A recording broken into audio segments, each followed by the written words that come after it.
Salvation YouTube channel ద్వారా మీ అందరికీ మరొకసారి శుభాలు తెలియజేస్తున్నాం.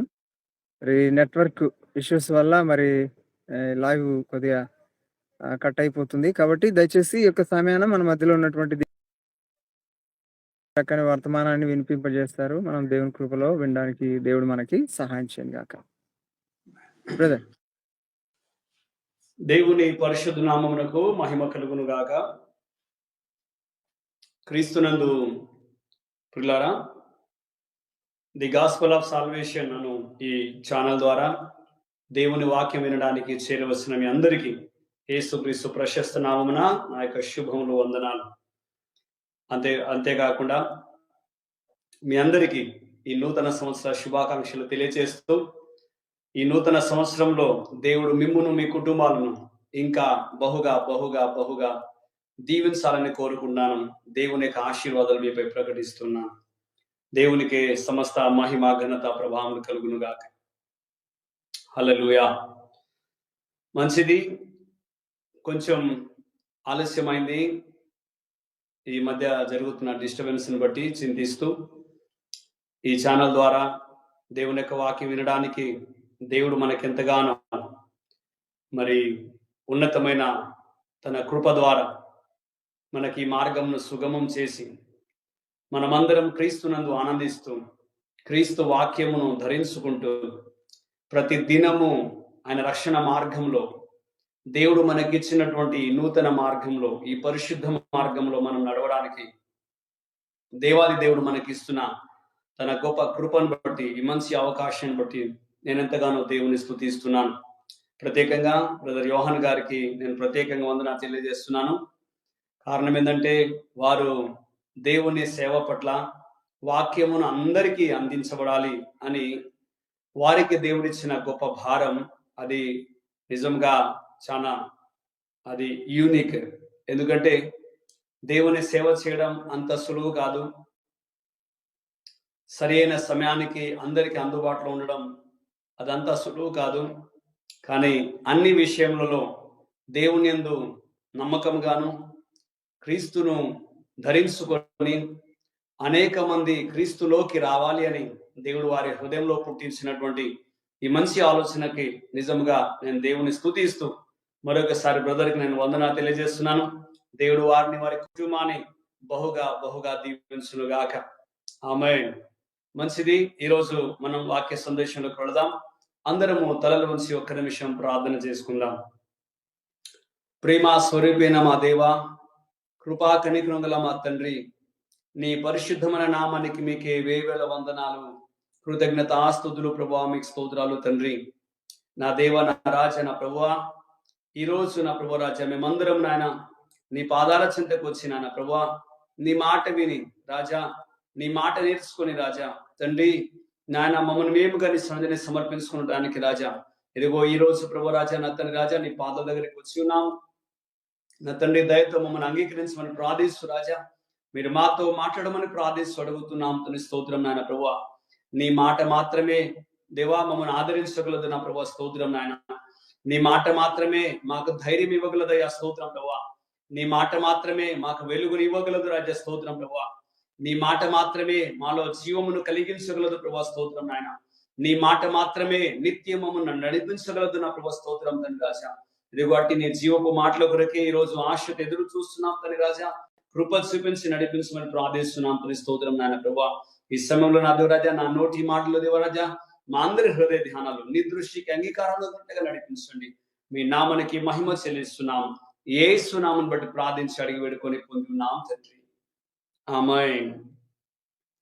దేవుని పరిశుద్ధ నామమునకు మహిమ కలుగును గాక. క్రీస్తునందు ప్రియులారా, ఈ నూతన సంవత్సరంలో మీరందరూ కూడా ఎంతో విశ్వాసంతో ప్రార్థనా పూర్వకంగా దేవుడు చేసే నూతన కార్యాల కొరకు ఎదురు చూస్తూ అనునిత్యం మీరు ప్రార్థనలో మీరు వేచి ఉన్నారని విశ్వసిస్తున్నాను. ఎందుకంటే కాలము, సమయము అన్ని కూడా తండ్రి స్వాధీనం ఉంచుకొని ప్రతిరోజు తన యందు విశ్వాసం ఉంచిన ప్రతి ఒక్కరిని ఆయన దీవించే దేవుడై ఉండి ప్రతి ఒక్కరి జీవితంలో తన కార్యములు జరిగిస్తున్నాడు. కనుక ఈ నూతన సంవత్సరంలో మన హృదయాలలో కూడా దేవుణ్ణి, క్రీస్తును మన హృదయంలో ప్రభువుగా ప్రతిష్ఠ చేసుకొని మన జీవితాన్ని, మన కుటుంబాలను, మన భారమును ఆయన మీదనే వేసి సంపూర్ణ సమర్పణతో మనం ఆయన విశ్వాసం నుంచి నడిచినట్లయితే దేవుడు తప్పకుండా మిమ్మల్ని దీవిస్తాడు. అంత మాత్రమే కాదు, తన మార్గంలో చక్కగా మిమ్మల్ని నడిపిస్తాడు. మరి ఈ నూతన సంవత్సరంలో మీరందరూ కూడా మీరు బహుగా దీవించబడాలని మీ నిమిత్తం అనుదినం మేము ప్రార్థన చేస్తున్నాం. ఎందుకంటే ప్రవక్త ఒక చోట ప్రార్థన చేస్తాడు, అది మనందరికి తెలుసు. హబక్కూకు గ్రంథంలో ప్రవక్త ప్రార్థన చేస్తాడు 3వ అధ్యాయం 1, 2, 3 వచనాలలో. ప్రభువా యెహోవా, సంవత్సరాలు జరుగుచుండగా నీ కార్యములను నూతన పరచుము అని ప్రార్థన చేస్తాడు. 2వ అధ్యాయం అంతా మనం గమనించినట్లయితే దేవునికి చాలా ప్రశ్నలు వేస్తాడు ప్రవక్త. అనేక ప్రశ్నలు వేస్తూనే మరలా దేవుని ఆత్మ ద్వారానే కాబోలు ఆయన రియలైజ్ అయి దేవునికి మరలా తన విన్నపాలను తెలియజేస్తుంటాడు. ఏమనంటే, ప్రభువా గతించిన కాలం ఇక చాలు, కానీ సంవత్సరాలు నడుస్తున్నాయి, సంవత్సరాలు గడుస్తున్నాయి. ప్రభువా నీ కార్యములను మాకు నూతన పరుచుము అని ప్రవక్త ప్రార్థన చేస్తాడు. ఆ ప్రార్థన నిజముగా మనందరికీ ఈరోజు విశ్వాస సమాజం అంతటికి ఒక మంచి మెసేజ్ గా దేవుడు మనకి ఇస్తున్నాడు. సరే, ఇది నా టాపిక్ కాదు, కానీ ఈ నూతన సంవత్సరంలో మనం ఉన్నాము. హబక్కూకు ప్రవక్త వలె మనము కూడా దేవుని యందు విశ్వాసం ఉంచి పూర్ణ హృదయముతో మనం ఆయన తట్టు చూస్తూ సంవత్సరాలు, కాలము, నెలలు, వారములు, దినములు, గంటలు, నిమిషాలు, సెకండ్లు అన్ని దేవుని చేతుల్లోనే ఉన్నాయి అని విశ్వాసంతో మీరు నడవాలని నేను కోరుకుంటూ ఈ మాట మీ ముందు పెడుతున్నాను. క్రీస్తునందు ప్రియులారా, కాలమును తన ఆధీనంలో ఉంచుకు నడిపిస్తున్న దేవుడు, ఆ కాలమును దేవుడు నీకు ఇచ్చాడు. ఇది నీ కాలం, ఇది నీ సమయం. దేవుడు నీకు ఇచ్చినటువంటి ఆయుష్ ఇది దేవుడు నీకు ఇచ్చినటువంటి రోజులు, ఇది దేవుడు నీకు ఇచ్చినటువంటి ఆశీర్వాదకరపు సమయం. 2026వ సంవత్సరం నీది. నీ అకౌంట్ లో దేవుడు ఈ సంవత్సరాన్ని వేశాడు. నీ అకౌంట్ లో నీ బ్యాంక్ బ్యాలెన్స్ ఎంత ఉందో నాకు తెలియదు, కానీ నీ లైఫ్ అనే బ్యాంక్ లో దేవుడు నీ అకౌంట్ లో మరొక న్యూ ఇయర్ దేవుడు యాడ్ చేశాడు. ఇది నీది. 2026వ సంవత్సరం దేవుడు నీకు ఆశీర్వాదకరంగా ఇచ్చాడు. నీ అకౌంట్ లో 1 ఇయర్ యాడ్ అయింది. ఆ యాడ్ అయిన ఈ అకౌంట్ లో మరి దేవుని కొరకు నమ్మకంగా నువ్వు జీవించాలని, దేవుని ప్రేమను బట్టి ఆయన సేవకునిగా మీ అందరినీ బతిమాలుతూ ఈ మాట చెప్తున్నాను. ఎందుకంటే కాలము, సమయము చాలా విలువైనది, జీవితం చాలా విలువైనది, ప్రతి సమయం చాలా ముఖ్యమైనది. కనుక సమయాన్ని పోనివ్వకుండా క్రీస్తునందు విశ్వాసం ఉంచడంలో ప్రతి దినం ఒక్కొక్క మెట్టు పైకి ఎదగాలని మీ అందరినీ కోరుతున్నాను. ప్రత్యేకంగా నా హృదయాభిలాష, నా ప్రార్థన మీ విషయంలో ఏంటంటే, మీ హృదయంలో ప్రతిరోజు దేవుని యొక్క జీవజల నదులు పారాలి అని నేను మీ నిమిత్తం ప్రార్థన చేస్తున్నాను. దేవుడు నాకు సంఘ పరిచయం ఇచ్చాడు, సువార్త భారం ఇచ్చాడు, శిష్యులను తయారు చేసే ఈ గొప్ప పరిచయ దేవుడు నాకు ఇచ్చాడు. ఇప్పటికీ నా జీవితంలో, నాకు ఇచ్చిన సేవా జీవితంలో ఆయన చేస్తున్న కార్యాన్ని బట్టి నేను ప్రభువును స్తుతిస్తున్నాను. ఎందుకంటే ప్రతి సమయమును ఆయన ఎంత దీవించి మనకి ఇస్తున్నాడో మనందరికీ ఎక్స్పీరియన్స్. కాబట్టి మీరు కూడా మా విషయమై, మా సంఘం విషయమై, మా పరిచయ విషయమై మీరందరూ కూడా మీ అనుదిన ప్రార్థన మమ్మల్ని జ్ఞాపకం చేసుకోవాలని మీ అందరినీ మరొకసారి నేను కోరుతున్నాను. ప్రియులారా, మీ జీవితంలో దేవుడు జరిగించబోయే కార్యాలు ఆయన జీవజల నదులు ప్రవహించడం ద్వారా ఆయన మీలో తన కార్యం జరిగిస్తాడు. పరిశుద్ధ గ్రంథంలో ఒక మాట గమనిస్తే, ఆనాటి మన పూర్వీకులైన వారు, మన పితరులైన వారు దేవునికి వారు ప్రార్థన చేస్తూ, దేవుని స్తుతిస్తూ వారు పాటలు పాడారు. ఏమని పాడారో తెలుసా? బైబిల్లో ఒక అద్భుతమైన విషయం రాయబడి ఉంటుంది. ఈరోజు ఆ విషయాన్ని నేను మీ ముందుకు తీసుకొస్తాను. 87వ కీర్తన 7వ వచనంలో ఈ మాట రాయబడి ఉంది. ఒకసారి మీ దగ్గర ఉన్న బైబిల్ గ్రంథం తెరిచి చూసినట్లయితే 87వ కీర్తన 7వ వచనం 2వ భాగంలో ఈ మాట చక్కగా రాయబడి ఉంది. మా ఊటలన్నీ నీ అందే అని వారు దేవునికి పాడుతూ, దేవుని స్తుతిస్తూ, పాడుతూ ప్రభువును ఘనపరుస్తున్నారు. ఏమని? మా ఊటలన్నీ నీ అందే ఉన్నాయి. దేవుని ప్రియులారా, చాలా మంది తమ ఆశీర్వాదానికి కారణము ఏదేదో చెప్తుంటారు, రకరకాలైన కారణాలు చెప్తుంటారు. ఫలాని వ్యక్తిని బట్టి నేను దీవించబడ్డాను, లేకుంటే ఫలాని వ్యక్తిని బట్టి నేను బాగుపడ్డాను, ఫలాని వ్యక్తి చేయబట్టి ఇదిగో నా జీవితంలో నాకు ఈ మేలు జరిగింది అని మనందరం చెప్పవచ్చు. దేవుడు పంపిన వ్యక్తులు మీ జీవితంలో ఉండవచ్చు. దేవుడు పంపిన వ్యక్తులు మీకు ప్రయోజనకరం కలిగించడానికి, లేకపోతే మీకు లాభం చేకూర్చడానికి కొంతమంది మీకు పరిచయాలు కావచ్చు. కానీ వాటన్నిటిని నీవు గుర్తించగలిగితే దేవుడు నీ విషయమై బహుగా సంతోషపడతాడు.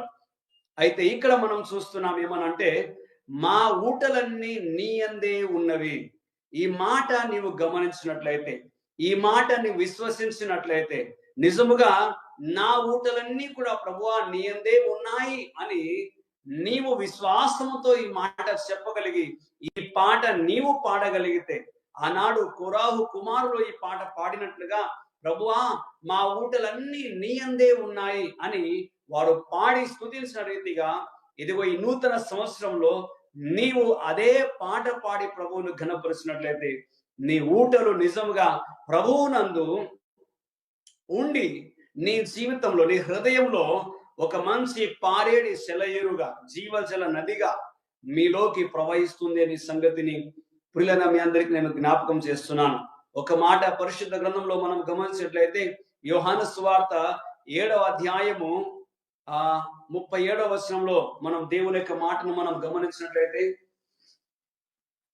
పరిశుద్ధ గ్రంథంలో యోహాను సువార్త 7వ అధ్యాయము 38వ వచనంలో దేవుని యొక్క మాట రాయబడి ఉంది. ఈ మాట యేసుక్రీస్తు ప్రభువుల వారు చెప్పారు. ఏమనంటే, నా యందు విశ్వాసముంచు వాడెవడో, నా యందు విశ్వాసముంచు వాడెవడో లేఖనము చెప్పినట్టు వాని కడుపులో నుండి జీవజల నదులు పారును అని బిగ్గరగా చెప్పెను. ఎంత చక్కని మాట! ఆనాటి మన పూర్వీకులైన వారు, మన పితరులైన వారు, కోరహు కుమారులు పాట పాడి దేవుని ఘనపరిచారు. ఏమని? ప్రభువా మా ఊటలన్నీ నీ అందే ఉన్నాయి అని వారు పాడి దేవుని స్తుతించారు. ఇదిగో ఈ రోజు క్రొత్త నిబంధన విశ్వాసులమైన మనము, క్రొత్త నిబంధన క్రైస్తవులమైన మనము, క్రొత్త నిబంధనలో జన్మించినటువంటి, లేకపోతే కృపాకాలంలో ఉన్నటువంటి మానవాళి అందరికీ ఒక అవకాశము దేవుడు ఇస్తున్నాడు.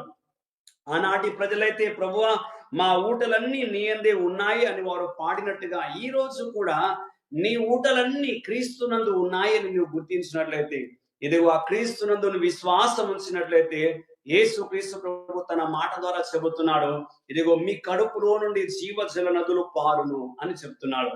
నీ హృదయంలో నుండి, ఇంగ్లీష్ లో దాని హార్ట్ అని అన్నాడు, తెలుగులో కడుపులో నుండి జీవజల నదులు పారును అని బైబిల్ చెప్తా ఉంది. ఏదేమైనా అంటే నీ శరీరంలో, నీ దేహంలో, నీ ప్రాణంలో, నీ ఆత్మలో నువ్వు ఏ దిశలో నువ్వు ప్రయాణం చేసినా కూడా నీవు క్రీస్తునందు విశ్వాసం ఉంచితే చాలు. యేసు క్రీస్తు నా రక్షకుడని, యేసు క్రీస్తు నా దేవుడని, ఆయన కల్వరి శిలువలో నా కొరకు ప్రాణం పెట్టి నా పాపములను కడిగి తన పరిశుద్ధ మార్గం నాకు చూపించాడు అని నువ్వు ఆయన విశ్వాసం ఉంచితే, ఇదిగో నీ హృదయంలో కూడా ఆ జీవజల నదులు పారడం మొదలవుతుంది. కోరహు కుమారులు పాడారు, ఆనాటి ఇశ్రాయేలు దేవుని ప్రజలు పాడారు, ప్రభువా మా ఊటలన్నీ నీ అందే ఉన్నాయి అని. ఈ రోజు నీవు కూడా అదే పాట పాడడానికి యేసుక్రీస్తు ప్రభువుల వారు నీకు అవకాశం ఇచ్చాడు. యేసుక్రీస్తు ప్రభువుల వారు తన కృప ద్వారా నీకు ఇట్టి మంచి అవకాశం ఇచ్చాడు. ఇదిగో నీవు ఆనంద విశ్వాసం ఉంచితే నీ హృదయంలో నుండి జీవజల నదులు పారుతుంది. క్రీస్తునందు ప్రియులారా, నీ హృదయంలో నుండి జీవజల నదులు పారాలి అని అంటే నువ్వు చేయాల్సిన సింపుల్ పని యేసు క్రీస్తునందు విశ్వాసం ఉంచాలి. నిజంగా దేవుడు అనే మాట మనిషి వినగానే చాలా దూరం పారిపోతున్నాడు. ఎందుకో తెలుసా? ఫ్రీడమ్ లేదని కొంతమంది, లేకపోతే దేవుణ్ణి మనం ఎక్కడ చేరుకుంటామని కొంతమంది, ఇంకా కొంతమంది అయితే దేవుణ్ణి అర్థం చేసుకోవడం మన వల్ల కాదు కాబట్టి లైఫ్ ని ఎంజాయ్ చేద్దామని చెప్పేసి లేని ఎంజాయ్మెంట్ కోసం మానవాళి రోజు పొరుగెడుతా ఉంది. కానీ నిజమైన ఎంజాయ్మెంట్, నిజమైన జాయ్, నిజమైన సంతోషం, నిజమైన ఆనందము క్రీస్తునందే ఉంది. అది కేవలం ఆయనందు విశ్వాసం ఉంచడం ద్వారా మాత్రమే. అందుకే నీవు ఆనంద విశ్వాసం ఉంచినట్లయితే నీ హృదయంలో నుండి జీవజల నదులు పారుతాయి. యేసు క్రీస్తునందు విశ్వాసం ఉంచితే చాలు, నీ హృదయంలో నుండి జీవజల నదులు పారుతాయి. తద్వారా నీ హృదయంలో నుండి జీవజల నదులు పారుతాయి. ఏమవుతుందో తెలుసా అండి? నీ మనస్సు ప్రశాంతంగా ఉంటుంది. నీ ఆలోచనలు కొత్తగా మారుతాయి. నీ హృదయంలో, నీ జీవితంలో నీకున్న టెన్షన్స్, నిన్ను ఇబ్బంది పెడుతున్నటువంటి, నిన్ను కలవర పెడుతున్నటువంటి ప్రతి విధమైన చెడు కలవరం అంతా తొలగిపోతుంది. ఎప్పుడైనా గమనించండి, నది పారుతుంది అని అంటే ఏమవుతుంది? ఫస్ట్ ఆ నదిలో నీళ్లు ప్రారంభమవుతున్నప్పుడు కొంచెం చెత్త ఉంటది. లేకపోతే కొన్ని చోట్ల ఒక ఒక ఏరియాలో మాత్రమే అది ఏమవుతుందంటే కొంచెం స్టాగ్నెట్ అయిన వాటర్ కనబడుతుంది. స్టాగ్నెట్ అయిన వాటర్, మురికి నీళ్లు, లేకపోతే చెత్తా చెదారము, ఇంకా ఏదైనా కర్రలు, ఇంకా ఏదైనా ఏమున్నా కూడా వరదలు అది ఏమవుతుందంటే కొట్టుకొని పోతా ఉంటాయి. కొట్టుకొని పోతా ఉన్న కొద్దీ తర్వాత ఫ్రెష్ వాటర్ వస్తా ఉంటది. అలాగూ స్టిల్ వాటర్ అలాగూ పోతున్నా కొద్దీ చక్కని నీళ్లు వస్తా ఉంటుంది. మంచి నీళ్లు వస్తా ఉంటుంది. జీవజల నది అంటే ఇవన్నీ నీలో ఉన్న మురికి, నీలో లేకపోతే మనిషిని కలవర పెట్టే ప్రతి విధమైన ఇబ్బందులు, ఇరుకులు, సమస్యలు, చీకటి అంతటిని దేవుడు కడిగే చేస్తాడు. ఆయన కడిగేసి నీలో ఒక క్రొత్త ఆలోచనను తీసుకొస్తాడు. నీలో ఒక క్రొత్త తలంపును దేవుడు పుట్టిస్తాడు. నీలో దాగి ఉన్నటువంటి టాలెంట్ ను దేవుడు బయట తీస్తాడు. నీకు నిజమైన సంతోషం కలిగించే మార్గం చూపిస్తాడు. నీకు బలము కలిగే సంగతులు నీకు తెలియజేస్తాడు. నీవు గ్రహింపలేని సంగతులను దేవుడు తెలియజేస్తాడు. దేవుని ప్రియులారా, ఇవన్నీ రెఫరెన్స్ తో కూడిన మాటలే. నేను అన్ని మీకు రెఫరెన్స్ ద్వారా చూపించగలను. కానీ క్రీస్తునందు విశ్వాసముంచడాన్ని బట్టి కలిగే ఆశీర్వాదాన్ని నీవు తెలుసుకోవాలనే ఉద్దేశంతో నేను ఈ విషయాన్ని కొంచెం వేగంగా తెలియజేస్తున్నాను. క్రీస్తునందు ప్రియులారా, నీ జీవితంలో ఒక క్రొత్త కార్యం జరగాలి అనంటే పాతవి గతించాలి. నీలో దేవుని యొక్క మార్గము నూతన పరచబడాలి అంటే పాతవి గతించిపోవాలి. ఆ పాతవి గతించిపోవాలనంటే జీవజల నది కావాలి. ఆ జీవజల నది ప్రవహిస్తేనే పాతవన్నీ కొట్టుకుపోతుంది. నీలో క్రొత్త ఆలోచన వస్తుంది. నీలో క్రొత్త తలంపు వస్తుంది. అంతకుముందు నిన్ను ఇబ్బంది పెట్టి వేధించిన పరిస్థితులు అన్ని నీవు మర్చిపోయి ఒక క్రొత్త ఆలోచనతో ముందుకు వెళ్ళడానికి, ఒక క్రొత్త తలంపుతో ముందుకు వెళ్ళడానికి, ఒక క్రొత్త ప్రణాళికతో ముందుకు వెళ్ళడానికి దేవుడు నీకు కృప చూపిస్తాడు. కనుక ఆ నూతన కృప నీకు కలగాలి అనంటే నీవు యేసు క్రీస్తునందు విశ్వాసం ఉంచు. ప్రభువా, నా జీవితంలో నీవు మాత్రమే నూతన కార్యం చేయగలవు. ప్రభువా, నా హృదయంలో జీవజల నదులను నీవే ప్రవహింప చేయగలవు. నా ఊటలన్నీ నీ అందే ఉన్నాయి అని ఈరోజు నీవు క్రీస్తునందు విశ్వాసం ఉంచి పాడితే, ఆనాడు కోరహు కుమారులు పాడినట్టుగా నిన్ను కూడా దేవుడు ఆ లిస్ట్ లో చేర్చుకుంటాడు. నీవు కూడా దేవుని బిడ్డవై బహుగా ఆనందం నీవు ఆనందించగలవు. నీ జీవితంలో నూతన కార్యములు జరగగలవు. కనుక ఈ నూతన సంవత్సరం ముందు క్రీస్తునందు ప్రియులారా, మీ జీవితాలలో ఈ జీవజల నదులు పారాలి అని నేను మీ అందరి నిమిత్తమే ప్రార్థిస్తున్నాను. నీలో ఈ జీవజల నదులు ప్రవహించాలి అంటే నీవు క్రీస్తునందు విశ్వాసం ఉంచు. నిన్ను, నీ కుటుంబాన్ని దేవుడు బహుగా దీవిస్తాడు. ఆ దీవెనకరమైన మార్గము, ఆ దీవెనకరమైన జీవజల ఊట నీ అందు, నీ కుటుంబం అందు బహుగా అది పారి నిన్ను దీవెనకరణ మార్గంలో నడిపించునుగాక. ఆమేన్. దేవుడు మిమ్మల్ని దీవించుగాక. థ్యాంక్ యూ అండి. దేవుడు మిమ్మల్ని మీ అందరికి దేవుడు తోడు ఉండి నడిపించునుగాక. ఆమేన్. Thank you brother. Praise the Lord. Thank you.